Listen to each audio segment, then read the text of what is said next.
Уважаемые коллеги, добрый день. У нас сегодня вопрос, связанный с развитием лесной промышленности, но прежде несколько текущих, актуальных вопросов.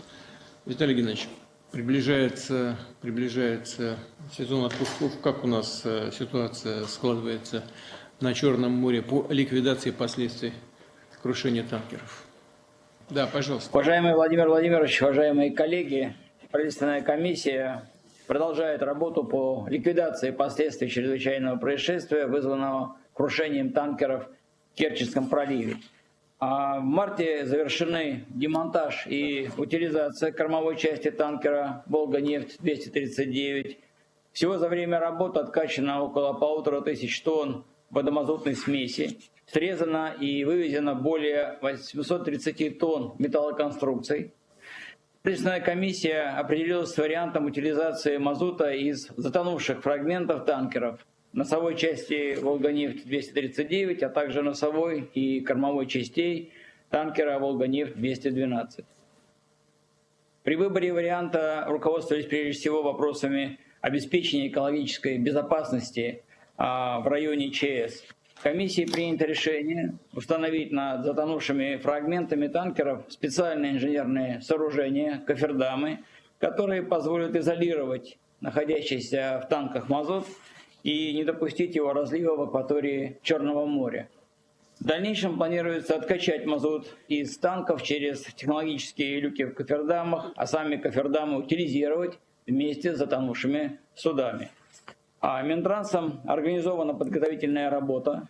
Правительством принято решение о выделении 1 миллиарда 92 миллионов рублей на проведение работ по демонтажу надстроек судов, находящихся в подводном положении, и разработку проектной документации по производству и установке кофердамов. Минтранс планирует завершить эту работу по установке кофердамов до 30 октября текущего года. Это направление курирует заместитель председателя правительственной комиссии, министр транспорта России Старовойт Роман Владимирович. Росприроднадзором произведен расчет ущерба экологии от крушения танкеров «Волга-нефть-212» и «Волга-нефть-239» и предъявлены требования к компаниям-владельцам.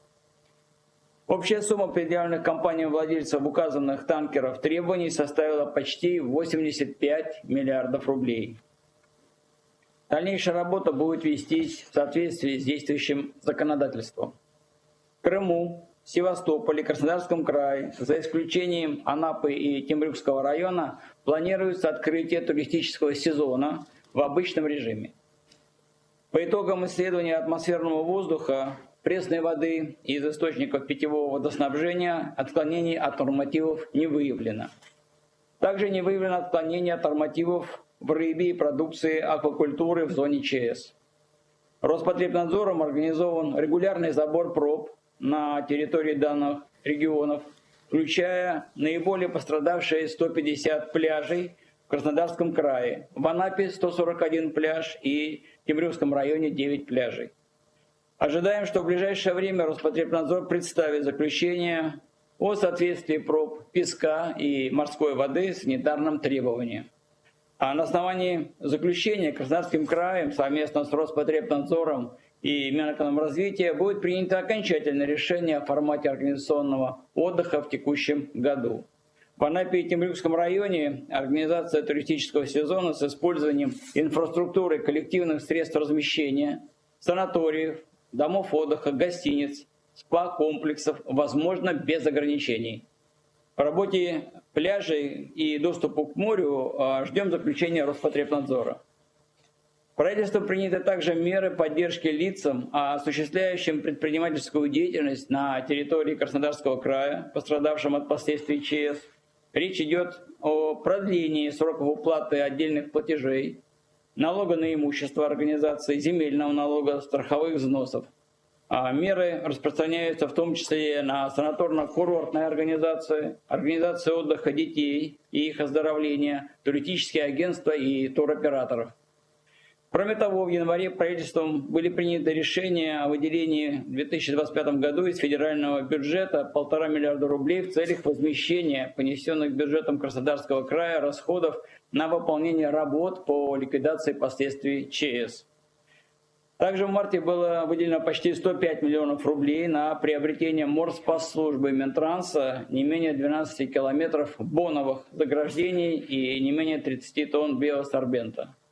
Минтрансом России силами классификационных обществ, морским и речным регистрами, Ространснадзора и причастных федеральных органов исполнительной власти продолжается проверка состояния танкерного флота и проверка судоходных компаний, эксплуатирующих танкерный флот по вашему поручению.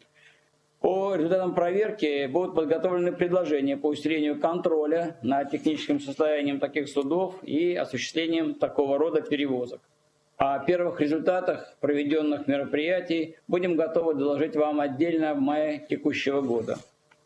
Уважаемый Владимир Владимирович, комиссия продолжает системную работу по ликвидации последствий ЧС. Непосредственно на месте работу на ежедневной основе координирует оперативный штаб под руководством первого заместителя председателя комиссии, министра МЧС России Куренкова Александра Вячеславовича. Благодарю за внимание. Доклад закончен. Виталий Геннадьевич, у нас один танкер, он демонтирован полностью, второй лежит, насколько я понимаю, на глубине 20 метров, и предполагается саркофаг на него сверху, так сказать, наложить. Но исхожу из того, что вот все эти работы со вторым танкером, они будут выстроены таким образом, чтобы потом не создавать дополнительных сложностей по откачке нефтепродуктов и по утилизации того, что останется на дне. То есть и сам саркофаг, и все, что делается вокруг этого танкера, должны быть частью будущей работы по откачке нефтепродуктов и полной утилизации самого корпуса танкера. Так? Это так и есть. У нас мы разобрались с кормовой частью, которая была на суше. Сейчас мы там все зачистили. У нас практически на поверхности ничего не осталось. Осталась носовая часть 239-го танкера и пополам разломленный танкер 212, носовая и кормовая части. То есть 3 части.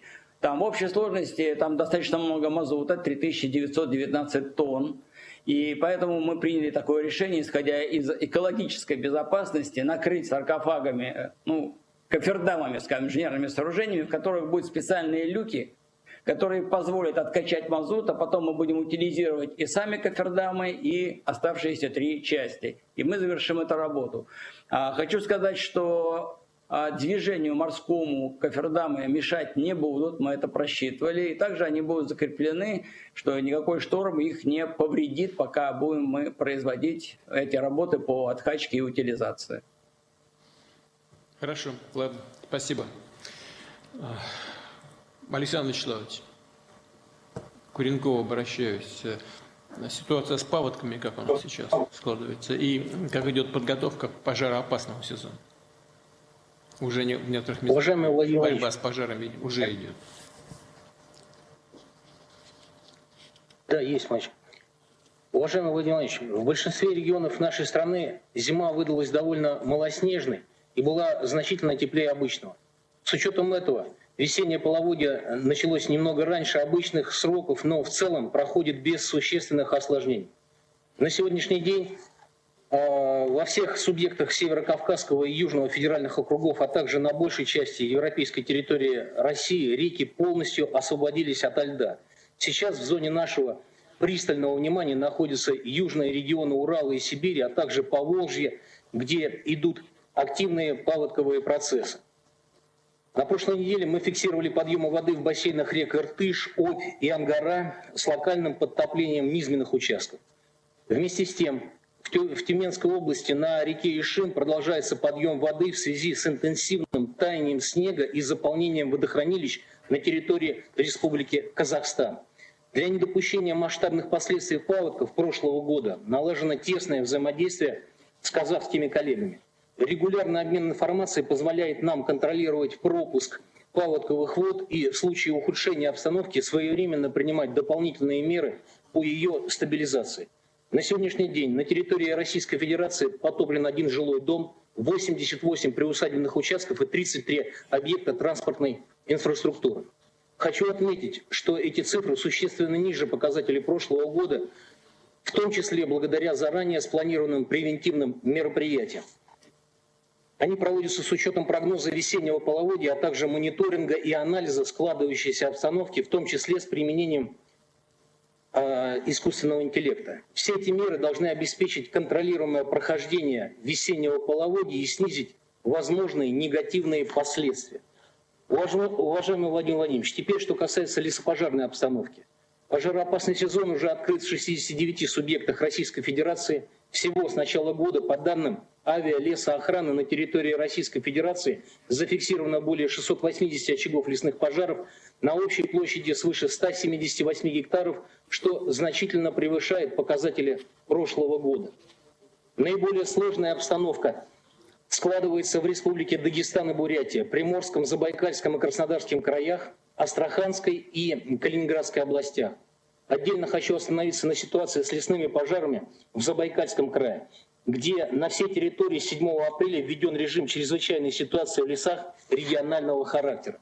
В настоящее время на долю данного региона приходится почти 60% площади всех лесных пожаров, зарегистрированных на территории Российской Федерации с начала года. На сегодняшний день в Забайкалье продолжает действовать 46 очагов пожаров на площади свыше 57 тысяч гектаров. Для их тушения привлечена группировка в составе 1014 человек и 125 единиц техники. На дежурство в постоянной готовности к применению находится вертолет Ми-8, базируется в городе Чите. Обстановку в крае держим на контроле. Уважаемый Владимир Владимирович, особое внимание уделяется защите населенных пунктов и социально значимых объектов от природных пожаров. С начала года от огня пострадали 2 жилых дома и 32 строения. При этом человеческих жертв не допущено. Основной причиной перехода огня на населенные пункты, как и ранее, являются неконтролируемые палы сухой растительности. В этой связи МЧС России совместно с исполнительными органами субъектов организована постоянная работа по контролю за выжиганием сухой травы и профилактикой нарушений. С учетом начала дачного сезона и грядущих майских праздников уже сейчас совместно с органами местного самоуправления проводится разъяснительная работа с населением по соблюдению требований пожарной безопасности. Уважаемый Владимир Владимирович, силы и средства единой государственной системы предупреждения ликвидации чрезвычайных ситуаций держат обстановку на особом контроле. Благодарю за внимание. Доклад закончен.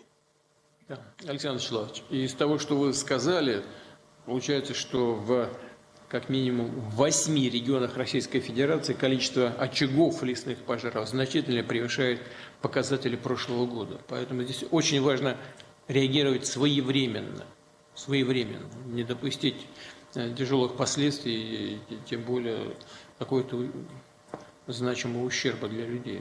Здесь нужно просто постоянно держать руку на пульсе, что называется. Александр Александрович, как вы оцениваете состояние готовности Россельхоза и авиалесохраны? Спасибо, уважаемый Владимир Владимирович, Михаил Владимирович, уважаемые коллеги.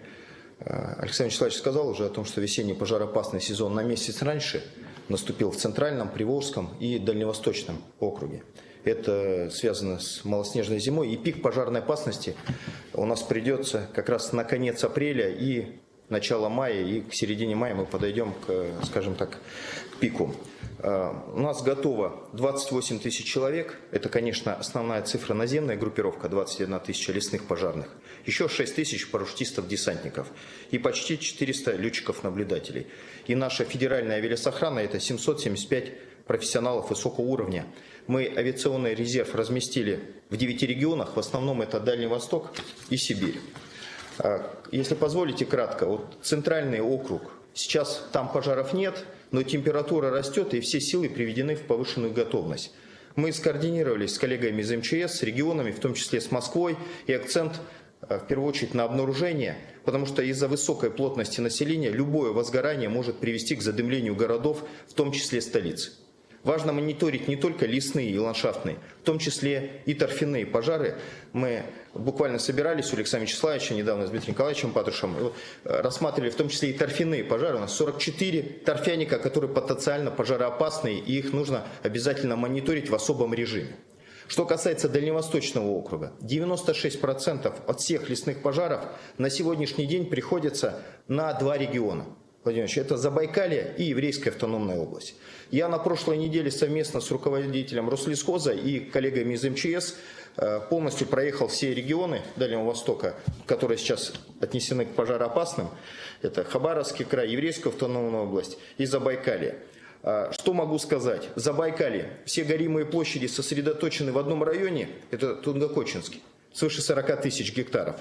И, к сожалению, проблема в крае та же, что и в прошлом году. Техники и оборудования достаточно, а личного состава не хватает. Поэтому мы усилили федеральную группировку. 250 парашютистов-десантников уже работают на пожарах, мы их привлекли. Плюс из других регионов привлекли 50 человек, и сегодня прибывает еще 180 авиабортами. И к концу недели еще дополнительно из Якутии 50 человек. Наша задача удержать обстановку в Забайкалье, чтобы она не разрослась. К сожалению, она сейчас идет на ухудшение. Что касается Еврейской автономной области, то там традиционно горят одни и те же районы. Ленинский, Биробиджанский, Смедовический. На сегодняшний день площадь, пройденная огнем, превышает 28 тысяч гектаров. Мы договорились с губернатором, и что регион дополнительно нанимает авиацию и пожарных. Стоимость мы компенсируем. Все эти вопросы урегулированы. И для региона ключевой проблемой весны являются ландшафтные пожары. При этом очень часто вдоль автомобильных и железных дорог и линий электропередач. Мы с руководством области на месте проработали вопрос привлечения к тушению возгораний сил Росавтодора, потому что федеральная трасса проходит, региональных дорожных служб, а также договорились, что собственники линейных объектов помогут нам справиться со стихией. И весенние лесные пожары – это всегда вина человека. 100% весенних лесных пожаров – это пожары, которые переходы с прилегающих земель. Люди пускают сельхозпалы, не контролируют выжигание сухой травы, и как следствие огонь переходит в лес. Обязанность по тушению ландшафтных пожаров возложена на региональные власти, и с этого года впервые, наряду со сводными планами по тушению лесных пожаров, должны быть разработаны планы тушения ландшафтных пожаров в регионах, как об этом говорит приказ МЧС. Такое требование введено, и мы, соответственно, сейчас у губернаторов задаем эти вопросы, как эта работа организована. Что касается статистики, с начала года в стране зафиксировано 547 лесных пожаров на территории 35 субъектов. 23 региона потушили свои возгорания вовремя. Владимир Ильич, на контроле будем работать. Вот сейчас два региона, о которых я перечислил, их задача не дать разрастись. Спасибо за внимание, доклад закончен. Александр Александрович, здесь главное хорошая координация между муниципалитетами, регионами,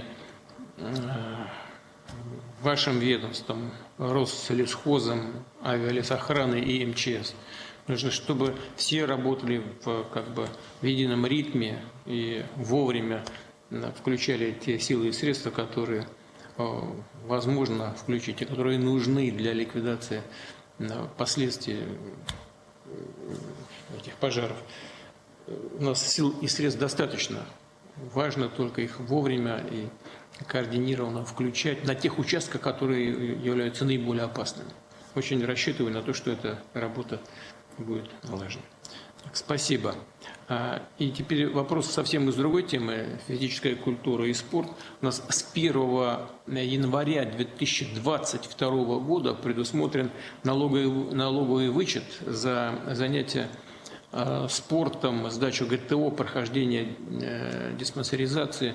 Но вот все организации, индивидуальные предприниматели, они должны быть внесены в перечень Минспорта. Что-то очень мало у нас организаций, там где-то в районе 4% от существующих, вообще действующих в стране. Михаил Владимирович, как работает? Глубоко уважаемый Владимир Владимирович, докладываю, возможность получить налоговый вычет у нас есть четвертый год. Начиная с 2022 года люди смогли получить уже более 1,9 миллиардов рублей, из которых 1,2 миллиарда за прошлый год. Коротко напомню о законодательной базе. В 2018 году вы дали поручения, были приняты федеральные законы, ввели понятия физкультурно-оздоровительные услуги, закрепили право на налоговый вычет. И сегодня правительством России утверждены 3 документа ключевые. Первое – правила формирования и ведения перечня, правила оказания самих услуг и перечень видов физкультурно-оздоровительных услуг. Сегодня в перечень включены занятия по физподготовке и развитию физической формы. Второе – это подготовка к участию в официальных физкультурных мероприятиях. И третье – разработка программы планов. Понятно, что львиная доля у нас за занятия по физподготовке, это фитнес, спортшколы, получают граждане выплаты. Список может быть пополнен. Мы провели работу вместе с МГУ Кутафина, Московской государственной юридической академией. И согласно его результатам и исследованиям социологическим востребована услуга по аренде спортивного оборудования и инвентаря, а также аренда помещений. Мы сейчас работаем над дополнением этого перечня. Также Минспорт совместно с Фондом защитников Отечества собирает обратную связь по наиболее востребованным среди участников спецопераций в физкультурно-оздоровительных услугах. И по итогам тоже внесем их в соответствующий перечень. Теперь о праве на получение налогового вычета и о перечне. Перечень спорторганизаций появился в 2022 году. Появился для того, чтобы среди всех спортивных организаций, которые работают по спортивному коду 93.1 АКВЭД, верифицировать силами экосистемы Минспорта эти организации. И цифра, которую вы назвали, глубоко уважаемый Владимир Владимирович, 4517 организаций сегодня в перечне. В прошлом году было 4000, он растет, но медленно. И здесь есть предложение.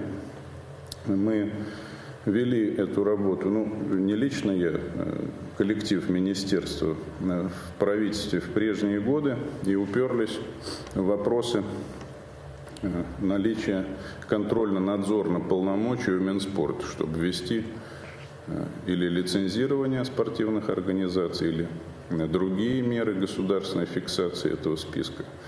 И таких полномочий у Минспорта не было. Я хочу вас поблагодарить, потому что вы наложили резолюцию согласен на наше обращение в марте, как раз по наделению Минспорта контрольно-надзорными функциями. И поручили правительству и Госдуме эту работу начать, и мы сейчас этим занимаемся. Поэтому на сегодняшний день, как оно есть, список формируется на основе данных, которые предоставляют регионы, а регионы, в свою очередь, их получают в заявительном порядке от физкультурно-спортивных организаций. Каждый год этот перечень мы утверждаем, публикуем и передаем в Федеральную налоговую службу.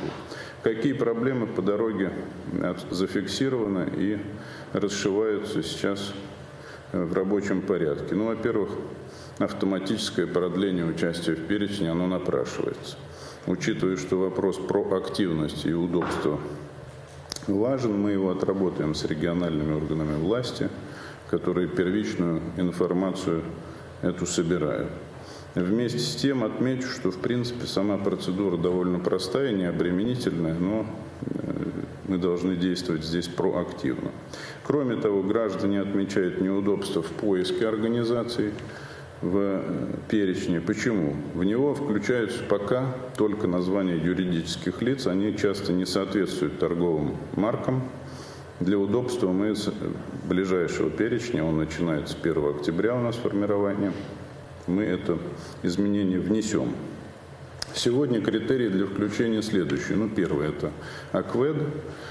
Спорт и физкультура должны быть основным видом деятельности для организаций и индивидуальных предпринимателей. Второе – они должны оказывать физкультурно-оздоровительные услуги по распоряжению, по перечню, которые утверждены правительством. И у сотрудников, которые работают с клиентами, должно быть профильное образование, или они должны быть переподготовлены, пройти соответствующие курсы. И, конечно, не быть в списке недобросовестных поставщиков.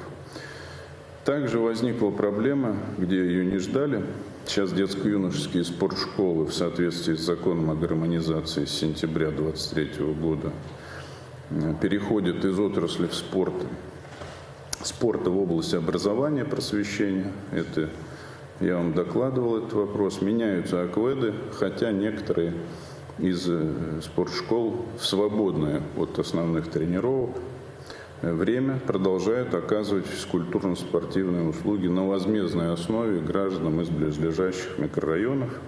И вот эти граждане, получается, у нас не могут за спортивно-оздоровительные услуги налоговый вычет получать. У нас есть ряд предложений, мы в правительстве вместе с Минфином и Федеральной налоговой службой сейчас эту тему отрабатываем. Хотя эта тема могла бы быть снята, исходя из того, вот, что я сказал, наделение Минспорта контрольно-надзорными функциями и введение лицензирования или аккредитации для всех спорторганизаций. И тогда бы уже автоматически этот перечень можно было бы пополнять. По цифрам, с 2022 года, я уже сказал, 1,9 миллиарда людям возвращено. Начинали с микроскопической суммы в 9 миллионов в 2022 году, в 2023 700 миллионов, а вот в 2024 уже 1,2 миллиарда. Тут надо тоже уточнить, что это данные о средствах, которые фактически гражданами получены. Существенный прирост у нас в прошлом году за счет упрощения процедуры зафиксирован. С 1 января введен унифицированный документ, который подтверждает фактические расходы за оказанные физкультурно-оздоровительные услуги. Кроме того, по вашему поручению в прошлом году мы увеличили максимальную ставку возврата 19,5 тысяч рублей и базу налогового вычета 150 тысяч рублей в год. Минспорт ведет большую разъяснительную работу, коли уж у нас пока заявительный характер носит налоговый вычет. В частности, с 2022 года вместе с ОНО национальные приоритеты мы подготовили и выпустили в федеральных и региональных СМИ почти 8 тысяч публикаций. Большой охват, там до миллиарда просмотров. И в заключение хочу отметить, что включение в перечень физкультурно-спортивных организаций, так как заявительный, пока не все организации подают заявки. Мы используем вместе с региональными Минспортами нетрадиционные методы воздействия на спортивные клубы.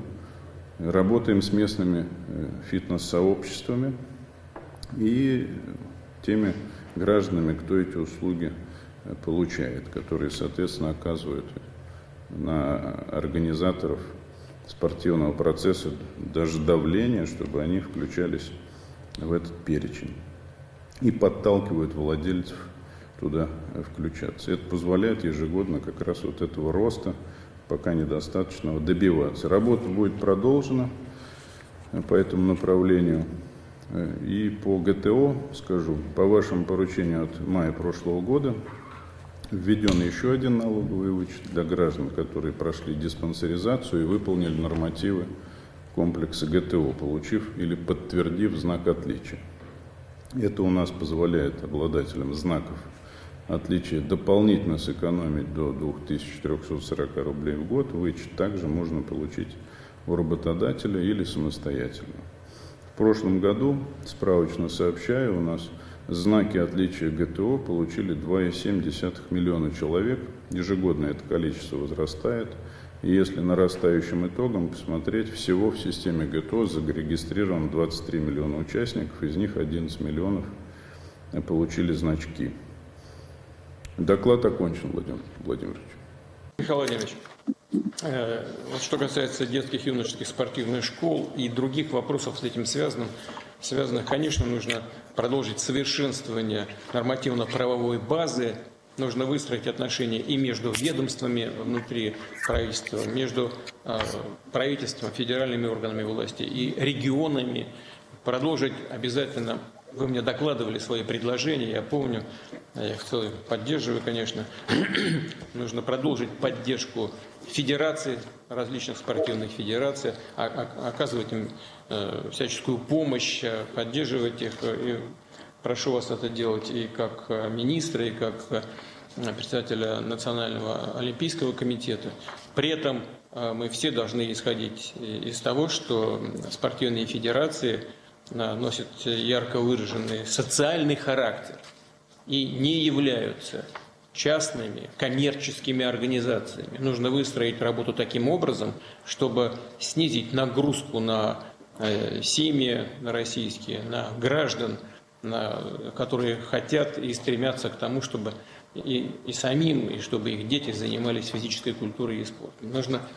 Там много над чем нужно работать. Повторяю еще раз, я помню все ваши предложения и прошу просто уделить этому должное внимание, довести эту работу до логического завершения. Михаил Михайлович, я к Кузнецову обращаюсь, Михаил Михайлович, сейчас УНФ. У вас есть какие-то комментарии к тому, что министром было сказано? Да, уважаемый Владимир Владимирович, очень коротко. Мы, пока готовились к сегодняшнему совещанию, провели совместный опрос с ВЦИОМом, и он показывает, что 33% наших граждан знают о возможности получения налогового вычета, это немало, но при этом воспользовались менее 1%, да, то есть только 350 тысяч в 2024 году. Уже говорилось о том, что, и вы говорили об этом, Владимир Владимирович, что только 4% от общего количества организаций на сегодня вошли. Ну вот, если посмотреть вглубь, там часть регионов подает в перечень менее 20 организаций, ну, что, очевидно, недостаточно. А есть регионы, которые вообще ни одной организации в прошлом году не передали. Что говорят предприниматели? 44% говорят, что сложный механизм подачи заявки. 25%, что они не соответствуют тому, о чем Михаил Владимирович говорил, по основному АКВЭДу, или у них сотрудники не дотягивают по образованию, хотя спортивные услуги они оказывают. Ну и 30% просто не хотят, не считают нужным входить в реестр. Озабоченность бизнеса также вызывает необходимость ежегодно подтверждать, причем в фиксированные сроки. То есть, если это там, допустим, государственный бассейн в центре города, да, вряд ли с ним что-то случится, и на следующий год он перестанет функционировать. Возможно, имеет смысл для стабильно работающих, особенно государственных предприятий, рассмотреть возможность автоматического продления, чтобы не каждый год нужно было переподавать документы. Уже сказал Михаил Владимирович о том, что можно рассмотреть ситуацию для механизма автоматического включения. Мы считаем, что можно рассмотреть возможность включения в перечень организаций, где спортивный АКВЭД является не основным, а сопутствующим. Например, если входит в первую пятерку. Если помните, Владимир Владимирович, еще в ковид была история, они закрывались, спортивные организации, им дали возможность разные АКВЭДы вводить для того, чтобы сохранить их существование. Мы предлагаем предусмотреть вхождение в перечень организаций, которые достигли определенного объема клиентов или финансового оборота от спортивных услуг. Налоговая служба это видит, это несложно отследить. Про детско-юношеские школы уже Михаил Владимирович сказал. Там ситуация отличается от региона к региону. Где-то регион отрегулировал и смог их внести в перечень Минспорта, а где-то не отрегулирован. Есть целые субъекты, где детско-юношеские школы из-за образовательного АКВЭДа туда не попали.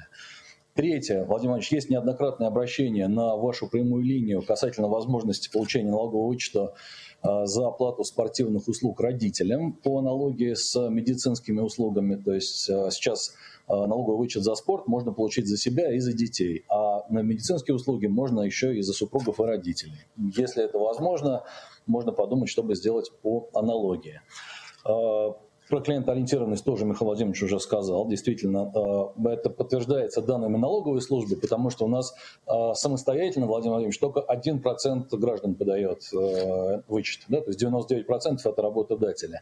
И при этом по статистике среди этого 1% 40% отказов. ФНС вынужден отказывать, потому что люди забывают заполнить, прикладывают не те документы.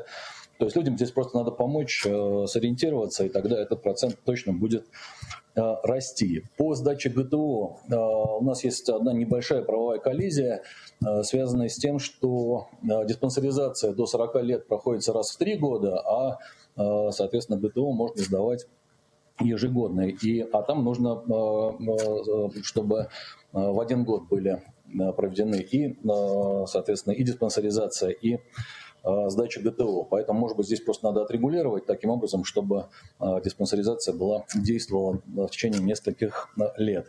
Уважаемый Владимир Владимирович, еще буквально один комментарий. Налоговый вычет, он же задумывался как мера, стимулирующая людей к занятию спортом. И поэтому на что мы предложили еще дополнительно обратить внимание. По нашему опросу 27% граждан, не увлекающихся спортом, могли бы начать заниматься спортом, если бы у них были единомышленники, вместе с единомышленниками. Большую популярность сегодня набирают массовые мероприятия, объединяющие именно спортивных единомышленников. Прежде всего, забеги на разные дистанции. Такие сообщества существуют среди лыжников, велосипедистов, футболистов и многих других. Объединяются люди, по правилу, вокруг лидера-тренера. Например, при подготовке к забегам граждане платят ему порядка 5000 в месяц, и нам кажется, что если Минспорта будет структурировать их и рассмотрит возможность внесения таких самоорганизовавшихся клубов в перечень, это даст возможность реально сотням тысяч людей, занимающимся спортом, системно вовлекаться и дальше получать налоговый вычет. Вот только в Москве в беговом сообществе ежегодно прибавляется порядка 40 тысяч человек, а составляет оно чуть ли не до миллиона, если обращаться к оценкам тех, кто это организует. Вот мой личный опыт регистрации на самый красивый марафон в стране «Белые ночи» в Санкт-Петербурге показал, что места раскупаются ровно за один день. Практически в каждом регионе есть такие уникальные мероприятия, для развития которых зачастую нужны не бюджетные деньги, а административная и публичная поддержка. И второе и последнее, согласно нашим опросам, каждый второй гражданин, кто занимался спортом в детстве, продолжает там заниматься во взрослом возрасте. Там прямая взаимосвязь. Мы предлагаем поддержать начинание регионов в части организации школьных лиг по массовым видам спорта.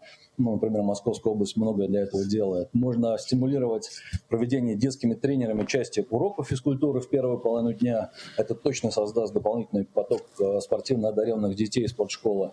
Ну и последнее, Владимир Ильич, были обращения на вашу прямую линию по поддержке семейных спортивных клубов. По нашей социологии 20% граждан готовы были бы заниматься спортом всей семьей. Это тоже формат, в котором есть дополнительный ресурс для того, чтобы вовлечь людей в занятия спортом. Владимир Владимирович, доклад закончил. Спасибо большое. Да, спасибо. Я вот хочу вернуться к Михаилу Владимировичу. Михаил Владимирович, вы сказали, что информация налажена должным образом, но вот если, как сейчас было только что сказано, если люди все-таки что-то не понимают, не как нужно, не так, как нужно оформляют бумаги, либо вообще не оформляют, это все-таки говорит о том, что не люди виноваты в этом, а мы не дорабатываем. Владимир Владимирович. Сейчас, секундочку. Здесь так же, как и на всех других отраслях, отчитываться нужно не формальными цифрами, а количеством людей, которые пользуются этой услугой в данном случае. Поэтому я просил вас все, о чем мы сейчас говорили, о чем Александр, о чем сказал руководитель ОНФ, все-таки учли и там соответствующие коррективы в работу ведомства внесли. Договорились? Есть, принимается, Владимир Владимирович. Обязательно. Так, давайте мы будем переходить к основному вопросу. Но прежде чем мы это сделаем, прежде чем будем обсуждать состояние и перспективы развития комплекса по деревопереработке, лесной отрасли,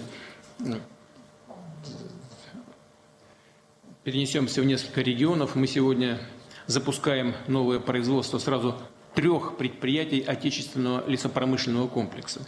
В Калужской области налажен выпуск древесно-стружечных плит.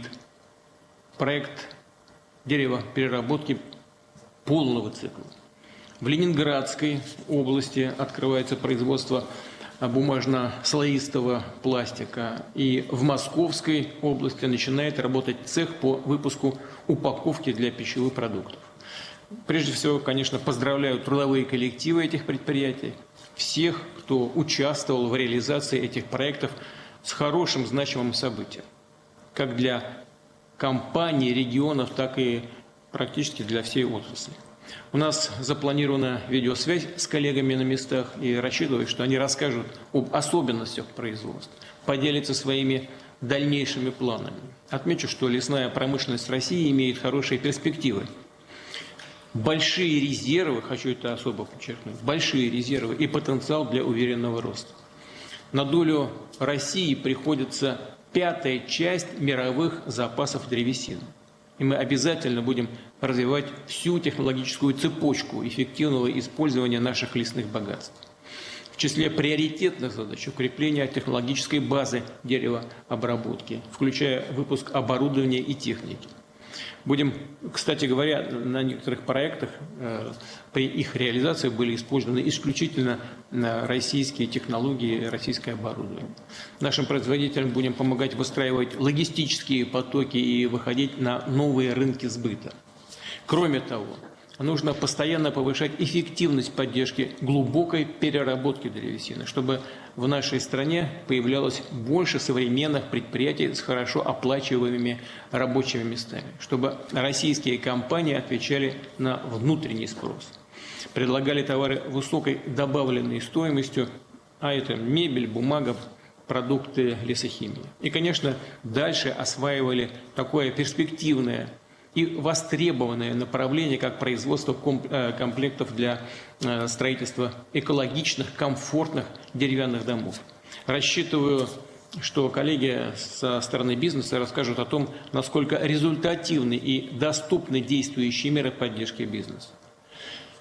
Я еще раз поздравляю участников нашего мероприятия с открытием новых производств. Безусловно, желаю вам всего самого доброго. Давайте начнем. Пожалуйста.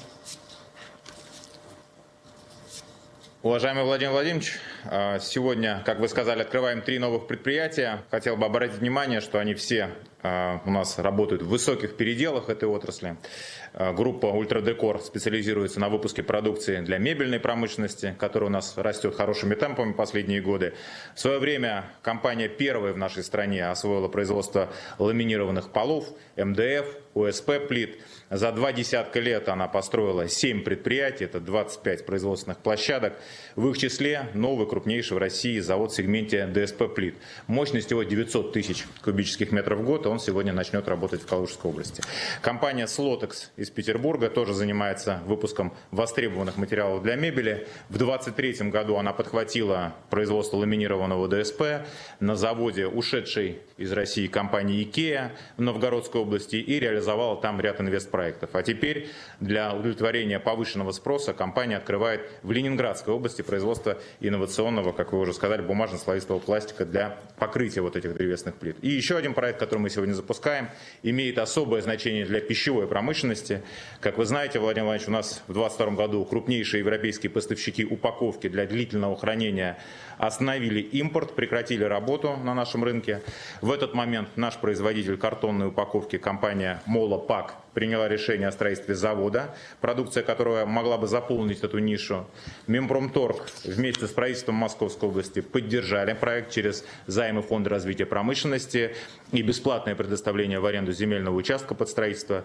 И сейчас новое предприятие начинает выпуск асептической упаковки, которая станет альтернативой зарубежной продукции. Более того, насколько я знаю, коллеги об этом расскажут, инвестором уже принято решение о строительстве 3-й очереди этого завода.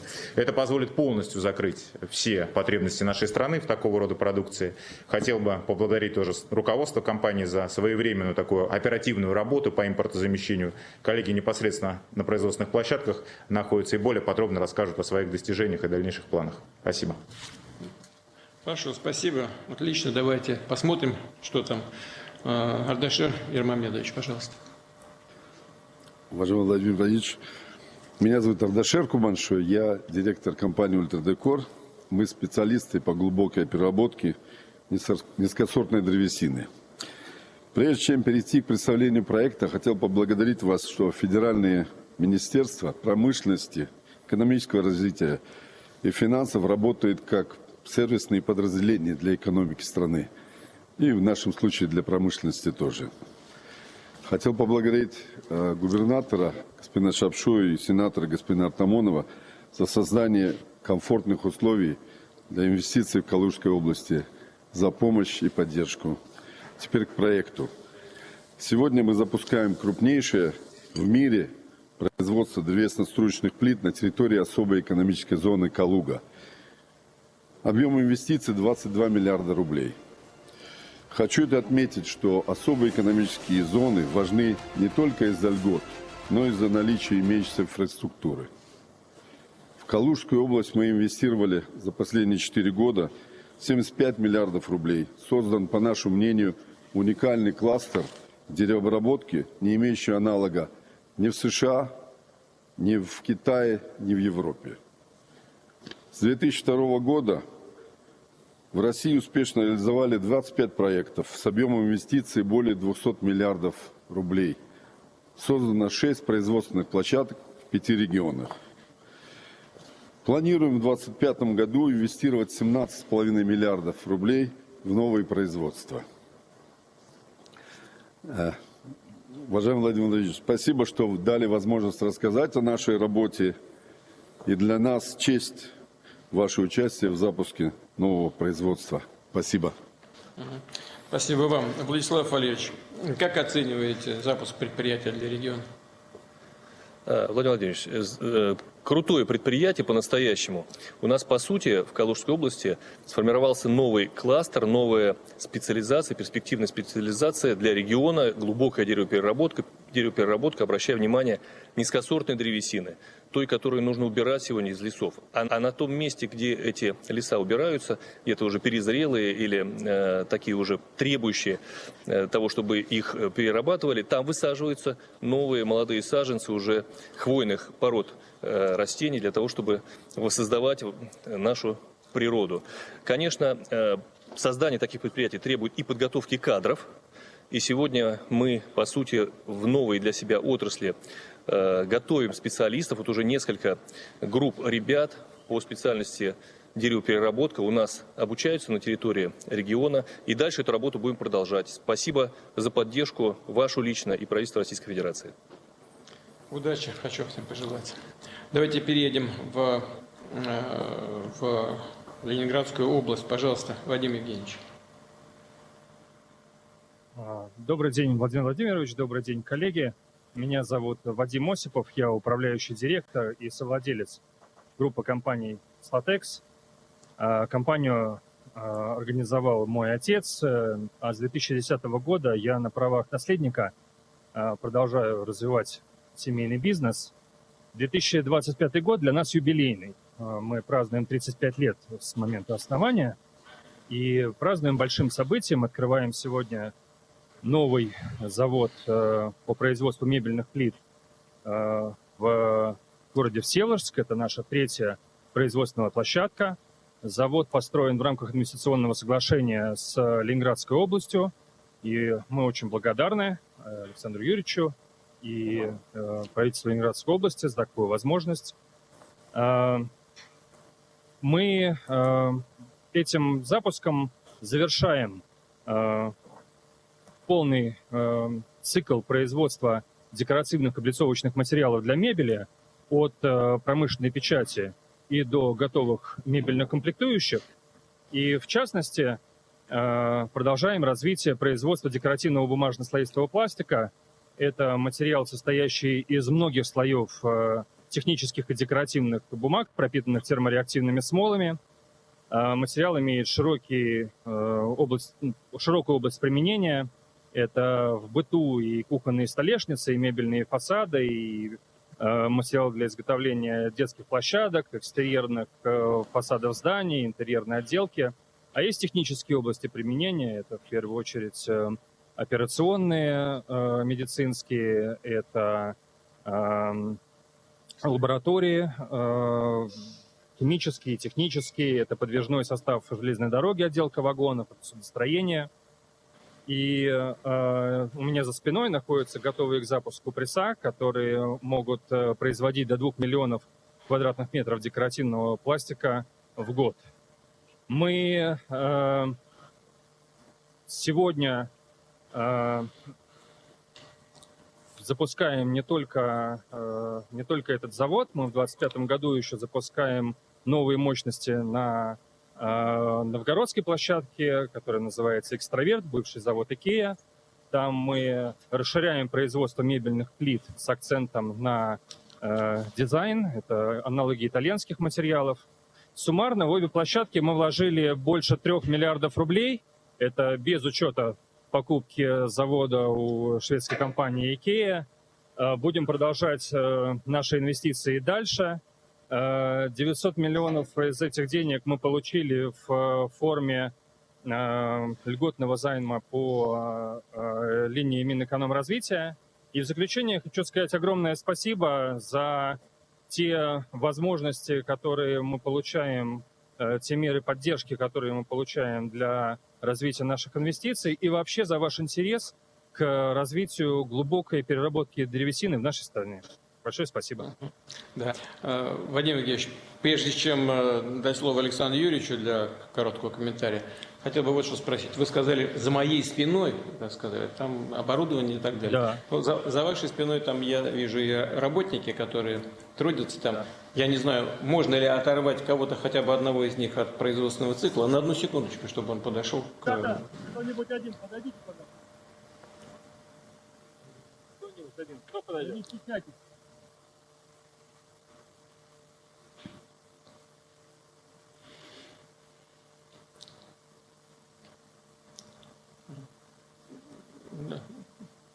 Здравствуйте. Добрый день. Представьтесь, пожалуйста. Меня зовут Михаила. Угу. Вы давно здесь работаете? Около года. Ага. Раньше где работали? До этого я сама вообще с Приднестровья. Да ладно. В Приднестровье, да. Так. Разные сферы были. Понятно. Там разные сферы бывают, это известно. Скажите, пожалуйста, вот какую-то предварительную подготовку для того, чтобы здесь работать, вы проходили где? Ну, нет, такое место работы у меня впервые, как бы здесь всему училась. Понятно. А как вы оцениваете условия работы? Хорошие. Угу. А уровень заработной платы сколько вам платят? Хватает. Понятно. Это коммерческая тайна, или вы могли бы с нами поделиться этой информацией? Средняя статистическая. То есть это коммерческая тайна? Ну нет, я просто не хотела бы разглашать. Ну ладно, хорошо. А я бы хотел спросить тогда руководителя компании. Средняя заработная плата какая у вас, например? Средняя. Не уходите, пожалуйста, не уходите. Нет. Средняя по компании сейчас в районе 100 тысяч рублей брутто. Средняя, с учетом доходов руководителей, да? Ну, без учета доходов топ-менеджмента. Без учета? Без учета доходов топ-менеджмента, конечно. Ага, понятно. А я хотел бы вернуться вот к работнице. Скажите, пожалуйста, какие-то социальные условия, связанные с бытом, с организацией, там, я не знаю, медобслуживания, детских садов, там, как это вот организовано рядом с предприятием? И что вы считаете, на что нужно было бы обратить внимание и руководителям региона, и муниципалитета, и предприятия? Ну, в принципе, все в доступе, и школы, и детские сады, все в доступе, магазины, так и все в доступе. Все работает, да? Да. Ладно, я не буду вас мучить. Спасибо большое вам. Всего самого доброго. Благодарю вас. Так, пожалуйста, Александр Юрьевич, есть какие-то комментарии? Я единственное, что хотел сказать, это огромное спасибо за ваше поручение, которое было дано в это непростое время, когда нас начали пытаться давить санкциями о поддержке высокоэффективного, высокоразвитого производства. Вот здесь классический пример, когда на основании вашего поручения правительство Российской Федерации и правительство региона сработало вместе с инвестором очень качественно. Мы на Петербургском экономическом форуме в 2022 году подписали соглашение, а уже сегодня открываем производство. Согласитесь, с нуля и до запуска производства это очень короткое и очень эффективное время. Вот спасибо за это поручение, оно реально на местах сегодня работает. Хорошо, спасибо. Поздравляю. Так, пожалуйста, давайте переберемся в Московскую область. Тимур Витальевич Кущин, пожалуйста, учредитель компании. Уважаемый Владимир Владимирович, Уважаемый Владимир Владимирович, рады приветствовать вас на нашем производстве в городе Чехове, столице спорта Московской области и родине отечественного тетрапака. Как вы знаете, мы создали уникальный продукт, именно свой, собственными руками. Завод производит упаковку, наш завод производит упаковку для молока и соков уже более 20 лет. В 2012 году мы выпустили первую асептическую упаковку для длительного срока хранения, полностью российского производства. Отечественный тетрапак. Это был наш первый шаг в работе по импортозамещению. Разработан нами упаковочный материал соответствует всем мировым стандартам. Наша первая площадка выпускает на сегодня 800 миллионов упаковок в год. География продаж и распространения – это вся Россия и страны СНГ. В более 9 стран мы сейчас поставляем нашу упаковку для молока, сока и детского питания. На сегодняшний день нам удалось достичь локализации 90%. То есть 90% материалов именно российского производства. Ну, теперь по поводу второй этой площадки, которую сейчас мы с вами открываем. Эту площадку совместно с Минпромторгом, Фондом развития промышленности, с командой губернатора мы решили, одну секундочку, мы хотим запустить этот завод сейчас. Его объем 1,2 миллиарда упаковок в год. Данный цех позволит нам сократить дефицит определенных форматов, которые сейчас заводят из-за рубежа. В основном это Индия и Китай, которые поставляют. На этой площадке мы создадим около 110 рабочих новых мест. Задача реализации такого важного проекта не могла бы пройти без вашей поддержки, без поддержки Фонда развития промышленности, Минпромторга, и губернатора. Фонд развития промышленности дал нам кредит, дал нам займ льготный 600 миллионов рублей. А весь объем инвестиций в данный проект 1,3 миллиарда рублей на сегодняшний день мы вложили туда. Но на этом дело как бы не закончилось. Понимая потребности рынка и в полной локализации нашей асептической упаковки, мы приняли решение совместно, повторяюсь, с Минпромторгом, с губернатором Московской области, построить третью промышленную площадку, в которой мы будем производить 2,2 миллиарда упаковок в год. И инвестиции, вложения 2,6 миллиардов рублей. Нам в этот раз тоже помог Фонд развития промышленности. 900 миллионов нам дали льготного займа. И по всем планам летом 2026 года мы запустим и этот завод. Надеемся пригласить вас также поучаствовать в открытии. Что я бы хотел сказать. Вам огромное спасибо за поддержку промышленного сектора. Это дает нам возможность развиваться и, как говорится, не опускать руки. Я реально заявляю, что помощь есть. Нам очень хорошо помогли. Московская область выдала нам землю за 1 рубль. Мы активно развиваемся. Если здесь посмотреть, на сегодняшний день мы делаем более 20 различных видов упаковок, именно асептические, это долгий срок хранения. И я вам заявляю, что мы не боимся ухода иностранных производителей. Мы здесь, в России, готовы отвечать всем вызовам. Спасибо огромное еще раз. Спасибо, Тимур Витальевич. Компания ваша хорошо известна, работает на рынке давно, здорово, надежно. Спасибо. У меня, знаете, какой вопрос? С другой, что называется, стороны проблемы, а именно, вам хорошо известно, вы участник этого процесса, надеюсь, правительство Российской Федерации предпринимает такие системные попытки решать вопросы в сфере защиты окружающей среды, защиты экологии. В том числе это связано с утилизацией различных упаковочных материалов. Вот как вы оцениваете все, что в этой сфере происходит? Вы знаете, мы этот вопрос тоже глубоко изучаем. Это правильное направление, потому что огромное количество нашей упаковки выбрасывается, ее надо перерабатывать. На сегодня переработка, я считаю, на самом начальном этапе. Работы еще надо проделать много. Одна из больших проблем на сегодня, наша упаковка, это вот фольга с полиэтиленом, очень сильно склеивается. Мы используем очень активный клей, который не дает возможность именно разделять фольгу от полиэтилена. Все остальное очень легко разделяется. И здесь я вижу смежные производства, которые будут вот эту массу использовать для производства строительных материалов именно. Потому что при расщеплении фольги от полиэтилена мы будем терять очень много энергии. И я думаю, что мы больше потратим, чем, так сказать, экологии поможем.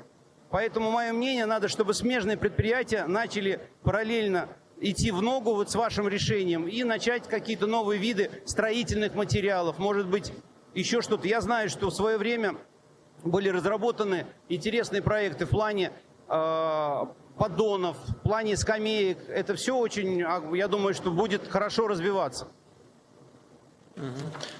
Спасибо большое за эту оценку и за предложение. Коллеги из правительства все слышат и, безусловно, будут иметь это в виду. Мы попозже и с соответствующими ведомствами обсудим это, в том числе с вице-премьером, который курирует эту сферу. Спасибо огромное. Дмитрий Николаевич. Спасибо. Я хочу пожелать вам удачи, успехов и хочу поблагодарить за результаты работы. Андрей Юрьевич, есть что добавить? Да, уважаемый Владимир Владимирович, спасибо, что мы имеем возможность продемонстрировать это предприятие. Здесь речь идет не только об импортозамещении, но о технологическом суверенитете, за который мы так бьемся. И я хочу поблагодарить и подчеркнуть важность работы Фонда развития промышленности. Потому что сегодня Тетрапак, от которого мы тотально зависели, больше мы не зависим, это факт. А второе, у нас по программе ФРП построен Щелковский завод. Это все, что касается гербицидов. Раньше все возили. Фонд развития промышленности дал денег. У нас своя химия. Это очень важно. Третье, гиперважное предприятие в Дубне, ядро. Это все, что касается электроники. Все это возможно только благодаря работе федерального правительства и регионов. Для того, чтобы деньги под 1% раньше, сейчас под 3%. Владимир Владимирович, вы понимаете, насколько это облегчает модель, когда собственник, акционеры реализуют ту или иную амбициозную задачу. Поэтому лишний раз хочу поблагодарить и просить обратить внимание на эффективность этой программы. Ну а вторая, Владимир Владимирович, это, конечно, промышленная ипотека. Вот Тимур, он вложил 600 миллионов в оборудование под 1%, а еще 600 он вложил, соответственно, в здание само. Вот в случае промышленной ипотеки это бы очень здорово ему помогло для третьей очереди. Поэтому, как только появится возможность, вот это льготное кредитование по стройке, оно, конечно, будет иметь очень заметный эффект для нашей промышленности, технологической промышленности. Еще раз большое спасибо вам за поддержку таких смелых и новых проектов. Спасибо. Хорошо. Вам спасибо большое тоже за работу. Я сегодня утром имел возможность и удовольствие поздравить Андрея Юрьевича Воробьева с днем рождения. Андрей Юрьевич, хочу сделать это еще раз уже так публично, воспользоваться нашим совещанием. От всех коллег еще раз пожелать вам всего самого доброго. 2 пятерочки, очень хорошая цифра. Мы вас все поздравляем. Спасибо вам за работу и желаю вам успехов. Всех руководителей предприятий, с которыми мы сейчас были на связи, хочу поблагодарить за то, что было сделано, и выразить надежду на то, что будет сделано еще больше. Во всяком случае, то, что мы сейчас видели и слышали, настраивает именно вот на такую волну. Состоялся запуск производств важных для отечественной лесной промышленности, да, и для всей экономики предприятий. Давайте сейчас перейдем к основному вопросу повестки нашего совещания. Рассмотрим текущую ситуацию в лесопромышленном комплексе в целом, а также все, что с этим связано. Пожалуйста, слово Алиханову Антону Андреевичу. Прошу вас. Уважаемый Владимир Владимирович, лесопромышленный комплекс достаточно успешно проводит политику импортозамещения. За последние 5 лет отечественная доля на внутреннем рынке увеличилась с 82 до 89%. Конечно, последние годы были непростыми для леспрома, но нам удалось стабилизировать ситуацию и в значительной степени снизить влияние санкций, добившись роста основных показателей. Ну, в частности, в прошлом году спрос на продукцию отрасли повысился на 22%, отгрузка в денежном выражении выросла на 21%, достигла 3,8 триллиона рублей. Позитивную динамику продемонстрировали все сегменты, от обработки древесины до производства бумаги и мебели. При этом совокупная прибыль предприятий, которые заняты в леспроме, у нас выросла почти на 37%, со 170 до 233 миллиардов рублей. По итогам первых 2 месяцев 2025 года объемы производства остались почти на уровне аналогичного периода прошлого года. Мы внимательно отслеживаем ситуацию в отрасли, эффективность мер государственной поддержки. В прошлом году по транспортной субсидии 69 предприятий суммарно получили 5 миллиардов рублей. За счет льготных займов Фонда развития промышленности поддержан 21 проект на 5,7 миллиарда рублей. Благодаря основному отраслевому механизму за год успешно завершено 5, как мы их называем, ПИПов, это приоритетные инвестпроекты, с объемом инвестиций около 45 миллиардов рублей. И заявлено еще 10 новых проектов таких, почти на 30 миллиардов рублей инвестиций. При вашей поддержке, Владимир Владимирович, и содействии губернаторов выправляется ситуация по Северо-Западному федеральному округу. Заготовка древесины выросла почти на 2 миллиона кубометров, это почти 4% плюсом за 2024 год. Увеличивается производство почти всех видов продукции. В отдельных категориях отмечаем прирост даже к уровню 2021 года. В частности, по шпону плюс 66%, мебели плюс 30%, в производстве деревянных домов плюс 61%. Единственное снижение у нас это пелеты, которые раньше активно экспортировались в Европу. Ну, по понятным причинам сейчас это недоступно для наших производителей. Несмотря на санкции, в регионах округа продолжается реализация 15 приоритетных проектов. В прошлом году к ним добавились еще 2 новые инициативы по глубокой деревообработке. Вместе с тем, вот этот механизм приоритетных инвестпроектов, который разрабатывался почти 20 лет назад, запускался в 2007 году, его нужно актуализировать для большей эффективности инвестиций в отрасль. Также все лесопромышленники практически просят упростить порядок использования песка для строительства лесных дорог. Сейчас им приходится на уже взятом в аренду участке получать еще и отдельную лицензию на добычу полезных ископаемых, чтобы самим себе отсыпать дорогу в лесу для, собственно, освоения делянок. Мы договорились с Минприроды снять этот регуляторный барьер, сейчас работаем над этим. И, на наш взгляд, можно вернуться еще к одному вопросу. Это капитализация прав аренды лесных участков добросовестными пользователями с возможностью их использования уже для последующего финансового дополнительного обеспечения, финансового плеча. В свое время похожий механизм себя хорошо зарекомендовал. Эти меры необходимы, чтобы бизнес вкладывался в решение главной задачи отраслевой стратегии утилизации балансов и низкосортной древесины. Об этом сегодня тоже говорили. Здесь мы ведем работу по 2 направлениям. Первое – это поддержка обновления создания новых целлюлозобумажных и плитных производств. Сейчас идет модернизация действующих комбинатов в Ленинградской, Архангельской, Нижегородской областях, в Пермском крае, Республике Карелия. Из новых проектов при вашей поддержке успешно завершено строительство целлюлозо-картонного комбината в Иркутской области. Его мощности в 600 тысяч тонн картона позволяют ежегодно утилизировать более 2,8 миллионов кубометра низкосортной древесины, в том числе с территории Дальнего Востока. Также в Иркутской области прорабатывается возможность строительства завода по производству растворимой целлюлозы и хлората натрия. И аналогичные мощности инвестор, это Uranium One Group, группы Росатом, планирует возвести в Хабаровском крае. Второе направление – это перевод котельных, работающих на угле и мазуте, на пелеты и брикеты. На эти цели, по вашему указанию, Владимир Владимирович, в 2023 году были предоставлены специальные казначейские кредиты 12 регионам суммарно на 8 миллиардов рублей. Ряд котельных Архангельской области, Республики Коми, Красноярского края уже переведены на это биотопливо. Мы проанализировали параметры их работы, рассчитали необходимый объем финансирования на модернизацию, чтобы заместить все выпадающие объемы экспорта по пеллетам в 1,5 миллиона тонн ежегодно, нам необходимо порядка 80 миллиардов рублей для реконструкции этих котельных. Такую программу можно было бы спланировать на 10 лет, до 2035 года. Если одобрите, Владимир Владимирович, мы сможем обновить теплогенерацию, особенно в отдаленных населенных пунктах, снизить выбросы загрязняющих веществ, ну и поддержать леспром и производителей котельного оборудования. Параллельно с коллегами из Минэкономразвития, Министерства иностранных дел прорабатываем вопрос открытия экспортных рынков Китая и Монголии. При вашей поддержке, Владимир Владимирович, вопрос снятия запрета на поставку древесных пеллет в Китай сейчас находится на рассмотрении у коллег в Пекине. В силу их кодов ТНВЭТ, он у них отнесен к отходам, но надеемся, что они позитивно отнесутся, и мы сможем снять это экспортное ограничение. И в феврале в Улан-Баторе под нашим контролем для монгольских коллег успешно проведены испытания российских топливных брикетов. Тоже надеемся открыть для себя этот экспортный рынок.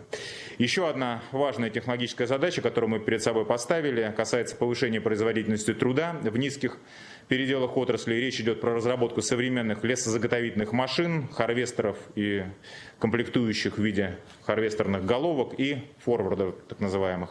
С ассоциацией лесопереработчиков недавно встречались, мы агрегировали с ними потребность в такой технике на ближайшие 3 года. Готовим дорожную карту по организации выпуска и повышению доли отечественных лесозаготовительных машин. В ее реализации у нас будут задействованы несколько машиностроительных компаний, которые уже начали проектирование. Несколько десятков машин таких уже были поставлены для опытной эксплуатации. Это производство Амкадора Онега, КАМАЗа. Надеемся, что в ближайшие несколько лет сможем полностью заместить импортные машины своим производством. Все эти направления мы отразили в разработанном по вашему поручению проекте стратегии развития лесного комплекса до 30 года. И сейчас протягиваем прогнозный период до 35 года. Готовим этот основополагающий для отрасли документ к утверждению правительством. И в заключение хотел сказать, Владимир Владимирович, мы по вашему поручению, Александр Валентинович Новак проводит еженедельно совещания подкомиссии соответствующей, и мы рассматривали как в целом ситуацию в лесном комплексе, так и отдельные компании, несмотря на ту такую достаточно благостную картину, которую я докладываю, в целом действительно показатели растут, но есть отдельные компании, которые испытывают серьезные сложности, в основном они сконцентрированы по понятным причинам на северо-западном направлении. Недавно мы рассматривали конкретный проект группы компаний «Сигежа» и смогли найти решение вместе с кредиторами, с собственниками этой группы. И сейчас планируем подготовить еще одну компанию к рассмотрению. Это группа компаний УЛК, тоже из Архангельской области. У них есть определенные сложности, достаточно существенный уровень кредитной нагрузки, но надеемся повторить тот же опыт, который у нас получился с Сигежей. Будет требоваться как реструктуризация и участие, возможно, в капитале банков. Хочу поблагодарить Банк России, они пошли нам навстречу в кейсе с Сигежей. Надеемся, что такую же работу сможем провести и в части группы компаний УЛК. Доклад закончил. Спасибо. Спасибо большое. Вы сейчас сказали про северо-запад. У нас в нашей работе принимает участие губернатор Архангельской области. У него тоже есть сообщение как раз с точки зрения развития отрасли на северо-западе страны. Александр Витальевич, пожалуйста. Да, добрый день, уважаемый Владимир Владимирович, уважаемые коллеги. Прежде всего, позвольте выразить вам благодарность за поддержку лесопромышленной отрасли. Как один из профильных лесных регионов Северо-Запада, мы, во-первых, ощущаем это внимание на себе, и, мне кажется, фактически отражаем ситуацию, характерную для Северо-Западного округа. В 2023 году вы проводили выездное совещание в Архангельской области как раз по проблемам, тогда самый был сложный период, по проблемам лесопромышленного комплекса, его развитию. Дали ряд поручений, они позволили существенным образом стабилизировать отрасль и выйти на восстановление показателей после их существенного снижения в 2022 году. Тем не менее, все-таки ряд направлений лесопромышленной отрасли сегодня еще находится в таком пограничном состоянии. Если по целлюлозе, бумаге, картону мы на уровне производства как в целом по северо-западу, так и по Архангельской области уже вышли на докризисные значения 2021 года, то по пиломатериалам показатели в 2024 году пока еще ниже уровня 2021 года. И в целом по северо-западному округу на 12%, по Архангельской области почти на четверть, 24%. Ну, еще сложнее ситуация, о чем сказал Антон Андреевич, с топливными гранулами. По северо-западному округу объем производства по итогам прошлого года в 4 раза меньше, чем в 2021 году. По Архангельской области снизились более чем в 7 раз. Здесь, понятно, приоритетные рынки сбыта были другими, сейчас они для нас недоступны. Тем не менее, в этом направлении мы проводим большую работу. Но самое важное еще что сказать, что все производственные мощности и, самое главное, трудовые коллективы все сохранились, готовы работать. Вопрос сейчас один – это в новых рынках сбыта. Есть ряд мер, которые эффективно в 2023 году сработали, но сегодня либо существенно сокращены, либо прекращены. Вот, с вашего позволения, перечислю. Первое – это субсидирование транспортировки продукции лесопромышленного комплекса через порты северо-запада. И второе – это субсидия на перевозку по железной дороге на одно предприятие лесопромышленного комплекса. И общий объем направляемых на эти цели средства. Коротко об эффекте, который был получен при применении мер и сегодняшней ситуации.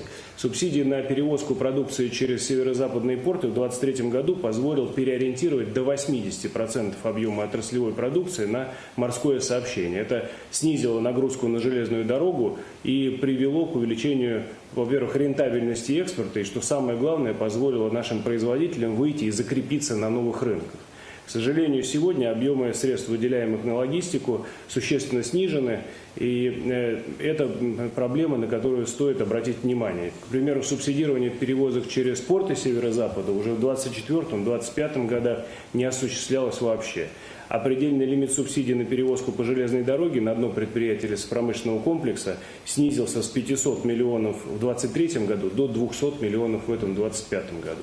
И общая сумма средств субсидирования транспортных расходов у нас в целом снизилась с 11 миллиардов в 2023 году до всего 1,5 миллиарда в 2025 году.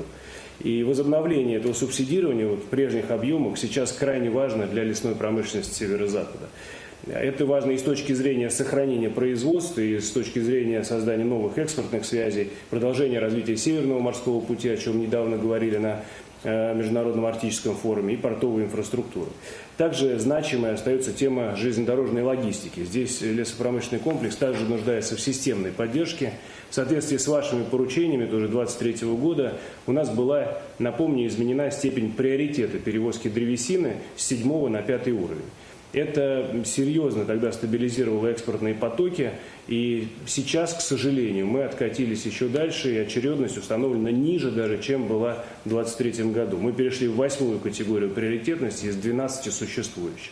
В результате сегодня почти половина заявок со стороны предприятий лесопромышленного комплекса не выполняются. Это существенно сдерживает поставки продукции, и в первую очередь на приоритетные экспортные рынки. В качестве возможной меры и необходимой меры считаем целесообразным предоставление предприятиям стабильных прямых поездов с закреплением логистических планов минимум на квартал вперед. Это очень важно. Очень важно выстроить прогнозируемый производственный и сбытовой цикл и синхронизировать их между собой. Вообще синхронизация выделения транспортных субсидий с выделением прямых контейнерных поездов, по мнению отрасли, позволит решить большинство, если не все транспортные проблемы лесопромышленного комплекса. Следующая мера, о чем уже сказал Антон Андреевич, она уже частично реализована, это развитие внутреннего спроса на топливные гранулы за счет перевода котельных на пеллеты. В прошлом году, Владимир Владимирович, по вашему поручению мы запустили собственное производство блочно-модульных котельных на пеллетах. К концу года производство уже поставлено на поток. Это 100% импортозамещающее производство. И при этом еще важно для нас, 95% комплектующих этих современных цифровых котельных, это комплектующие, изготавливающиеся на территории Архангельской области. Мы уже произвели 20 первых котелен, они внедряются в регионе. Сегодня они обеспечат использование 27 тысяч тонн топливных гранул в год. Это удвоит потребление пеллет на внутреннем рынке. Но при этом это всего лишь 10% от мощностей по производству пеллет области. Мы разработали отдельную программу по переводу таких котельных, в первую очередь в удаленных, труднодоступных населенных пунктах. Сегодня готовы перевести 155 котельных на биотоплива. И это позволит практически полностью загрузить наши производственные мощности. Потенциал большой, поэтому мы всячески поддерживаем предложение Минпромторга о том, чтобы эту программу продолжить до 2035 года и дать нам возможность такой существенной перенастройки этого направления. Если говорить о внешних поставках пилетов, в частности об экспорте топливных гранул в Китай, уверен, что если мы убедим наших китайских коллег квалифицировать пилеты не в качестве отхода, а как перспективное биотопливо, это откроет для нас большой, очень перспективный рынок, который, по сути, сможет, наверное, задействовать все наше производство. Еще одна тема – это использование расчетной лесосеки арендаторами. Я вам, Владимир Владимирович, в свое время докладывал эту тему. Сейчас в соответствии с вашим поручением ведется подготовка необходимой законодательной инициативы. Напомню, в чем суть. По итогам прошлого года мы провели анализ. Использование расчетной лесосеки арендаторами в регионе не превышает 55%. А по приоритетным инвестиционным проектам процент использования 44%. И эта ситуация характерна не только для Северо-Запада, это вообще ситуация характерная для всей страны. При этом сегодня древесина остается, как мы видели сегодня по открывающимся новым инвестиционным проектам, остается очень востребованным ресурсом. К нам продолжают обращаться предприниматели, заинтересованные в получении лесосырьевой базы для модернизации текущих и реализации новых проектов. А получается ситуация, когда одними арендаторами лесосека недоиспользуется, а другие используют нереальную потребность. Но мы при этом не имеем ресурсов для того, чтобы эту лесосеку предоставить. Аналогичная ситуация с приоритетными инвестпроектами. К нам приходят действующие арендаторы за дополнительной расчетной лесосекой, я имею в виду те, кто уже реализует приоритетные инвестпроекты, просят дополнительную лесосеку для расширения своих, для модернизации производств, а при этом сами собственную лесосеку недоиспользовали еще на 50%. И здесь два предложения, Владимир Ильич. Первое – внедрить механизм внесения изменений в договор аренды и возможность перераспределения лесосеки в случае ее неиспользования. Это позволит направить ресурс тем, кто действительно в нем сегодня заинтересован и готов к эффективному освоению и новым инвестициям в отрасль. И второе – установить условия, при котором арендаторы, имеется в виду инвесторы, реализующие приоритетные инвестпроекты, могут обращаться за дополнительным лесфондом для модернизации или реализации новых проектов только при подтвержденной нехватке ресурсов по всем действующим договорам аренды и 100% освоении расчетной лесосеки в рамках таких договоров. 100%, понятно, это предложение условное, здесь можно обсуждать, но тем не менее, считаю, это было бы очень важно для развития именно и привлечения новых инвестиций в отрасль. Спасибо. Я хотел бы на некоторые вещи особо обратить внимание, и прежде всего, конечно, на транспорт, на субсидирование перевозок. Виталий Геннадьевич, есть какие-то комментарии на это?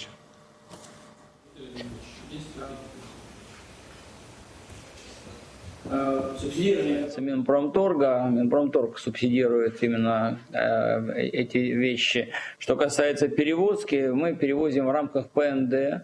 И вот моя статистика, которую я вижу, за 3 месяца текущего года есть увеличение.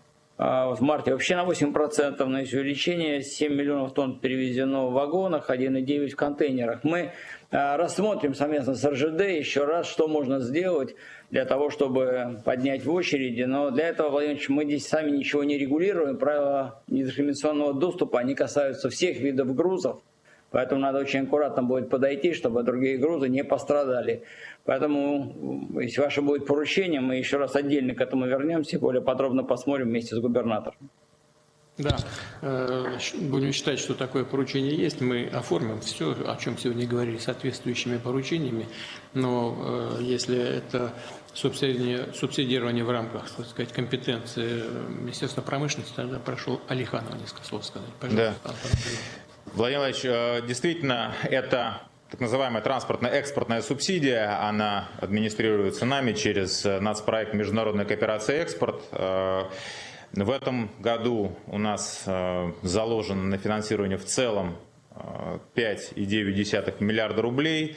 Это почти в 3 раза ниже, чем объем финансирования прошлого года. Ну, в силу определенных сложностей бюджетной ситуации мы вот перераспределили внутри этого нацпроекта средства таким образом.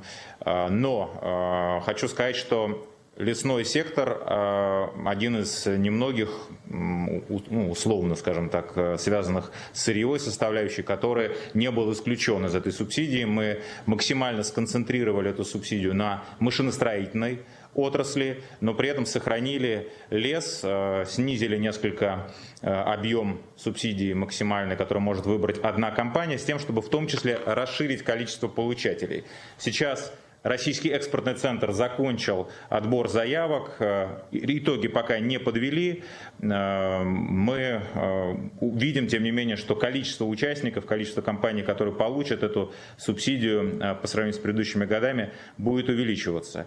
Владимир Ильич, я слышу, и Александр Витальевич, и с коллегами тоже общались на эту тему. Будем искать дополнительные возможности для финансирования этого направления в этом году, но в силу определенных причин пока видится, что это будет достаточно сложно ввиду того, что один из наших основных источников формирования доходной базы, в том числе и утилизационный сбор, он пока не показывает ту динамику, которую мы прогнозировали при бюджетировании 2025 года. Да, все понятно. Но на что хотел бы обратить внимание? Вот если не хватает субсидий для того, чтобы поддержать минимальные объемы экспорта, то это значит, что и доходы от этого экспорта тоже сокращаются. Но надо посчитать, где здесь мы сколько теряем-то и на чем. Поэтому надо просто, прошу не отмахиваться от лесопромышленников, а просто вместе с ними и вместе с Минфином реально посчитать, где и какие потери возникают. И, может быть, лучше что-то дать для поддержки, для того, чтобы получить от них же в виде различных налогов, сборов там, и так далее. Антон Георгиевич. Да, я понял, Владимир Ильич, согласен. Действительно, из 5,9 там четверть от этой суммы идет на логистические перевозки в части лесопромышленников. Отработаем с Антоном Андреевичем. Хорошо, спасибо. Так, хочу обратиться ко всем участникам нашей сегодняшней встречи, сегодняшнего совещания. Есть ли желание у кого-то что-то добавить по теме, которую мы рассматриваем? Владимир Ильич, Приморский край, разрешите? Да, прошу вас. Да. Малик Николаевич, прошу. Да, уважаемый Владимир Владимирович, уважаемые коллеги, для Приморья лесопромышленный комплекс имеет большое значение, во многом он определяет облик нашего региона и десятки наших поселков. В общем-то, для них лесопромышленный комплекс является городообразующим. Он сохраняет, закрепляет население и в пограничных районах, и на побережье. Вот, при этом обладает всего 3% лесов Дальнего Востока. Мы 30% перерабатываем всей продукции дальневосточного региона. За последний год направлено порядка 13 миллиардов рублей инвестиций, это за 4 года, и 80% продукции всей добываемой перерабатываем в Приморском крае, производя мебель, клееный брус, пилмат. Большую роль лесопромышленный комплекс оказывает для участников СВО. Так, за этот период отправлено 16 тысяч кубометров леса, вот, порядка 50 единиц техники, в том числе тяжелой, тем частям, которые ранее были дислоцированы в Приморском крае, сейчас находятся в зоне СВО.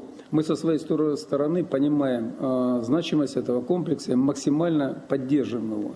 Вот, так, за 4 года мы увеличили в 4 раза финансирование полномочий по лесному хозяйству. В 2 раза подняли за 2 года заработную плату. Сегодня у лесников и лесопожарных достигает 80 тысяч рублей. Вот, увеличили штат лесопожарных, оснастили их необходимой техникой. В результате существенным образом сократили количество лесных пожаров. Вот, искоренили воровство, которое было, но и есть и налоговая отдача. С 680 миллионов сейчас консолидированный бюджет получает порядка 1,5 миллиарда. Вот. Но есть те проблемы, которые хотелось бы здесь озвучить. Вот. То есть, причем они искусственно созданы и, безусловно, сегодня, мне кажется, даже неуместно в этой ситуации. Вот. Могу сказать, что лесопромышленный комплекс, несмотря на санкции, прошел их и успешно набирает обороты. Вот. Так, в 2022 году полномочия по лесоустройству монополизированы были Рослесхоз Инфорга, были внесены изменения в лесной кодекс, и у нас это привело к сокращению лесоустроительных работ до минимальных значений. Раньше в среднем в регионе устраивалось от 500 000 до 1 миллиона гектар.